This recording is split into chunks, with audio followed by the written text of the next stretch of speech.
தற்போது அண்மை செய்தியை பார்த்து வருகிறோம். மதுரை மேலூர் அருகே உள்ள கொட்டாம்பட்டியில் அரசு பேருந்தும் ஆம்னி பேருந்தும் நேருக்கு நேர் மோதி விபத்துக்குள்ளாகியுள்ளது. இந்த விபத்தில் 5 பேர் உயிரிழந்துள்ளதாக தற்போது தகவல் வெளியாகியிருக்கிறது. விபத்தில் குழந்தைகள் உட்பட 40க்கும் மேற்பட்டோருக்கு காயம் ஏற்பட்டுள்ளதாகவும் தகவல் வெளியாகியிருக்கிறது. கூடுதல் விவரங்களை செய்தியாளர் சுப்பிரமணியன் வழங்க கேட்கலாம். சுப்பிரமணியன், விவரம் என்ன? வணக்கம் கோதுமி. மதுரை மாவட்டம் மேலூர் அருகே கொட்டாம்பட்டி வஞ்சிநகர் 4 வழிச்சாலையில் இன்று அதிகாலை நடைபெற்ற கோரசாலை விபத்தில் 5 பேர் உயிரிழந்துள்ளனர். குழந்தைகள் உட்பட 40க்கும் மேற்பட்டோர் படுகாயமடைந்தனர். சென்னையிலிருந்து மார்த்தாண்டம் நோக்கி பயணிகளுடன் சென்ற தனியார் ஆம்னி பேருந்து திடீரென ஓட்டுநரின் கட்டுப்பாட்டை இழந்து எதிர்ப்புற சாலைக்குள் புகுந்து மதுரையிலிருந்து திருச்சி சென்ற அரசு பேருந்தின் மீது நேருக்கு நேர் மோதி விபத்துக்குள்ளானது.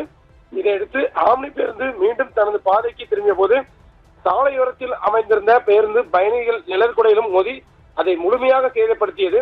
இந்த விபத்தில் 2 பேருந்துகளிலும் பயணித்த 4 ஆண்கள் மற்றும் 1 பெண் என மொத்தம் 5 பேர் சம்பவ இடத்திலே உயிரிழந்துள்ளனர். மேலும் 41 பேர் படுகாயமடைந்து மேலூர் அரசு மருத்துவமனைக்கு கொண்டு சென்றனர். காயமடைந்தவர்களில் குழந்தைகளும் இருப்பதாக தகவல்கள் வெளியாகியுள்ளது. தகவலிருந்து சம்பவ இடத்திற்கு விரைந்த மதுரை சரக டிஐஜி அபினவ் குமார் மற்றும் மதுரை மாவட்ட காவல் கண்காணிப்பாளர் தேவநாதன் ஆகியோர் மீட்பு பணிகளை நேரில் பார்வையிட்டு பணிகளை விரிவுபடுத்த அதிகாரிகளுக்கு உத்தரவிட்டனர். தீயணைப்பு மற்றும் மீட்பு துறையினர், காவல்துறையினர் மற்றும் நெடுஞ்சாலை ரோந்து படையினர் இணைந்து மீட்பு மற்றும் போக்குவரத்து சீரமைப்பு பணியில் தீவிரமாக ஈடுபட்டு வருகின்றனர்.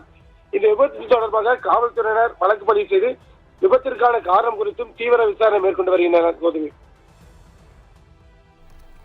விவரங்களை வழங்கியமைக்கு நன்றி சுப்பிரமணியன்.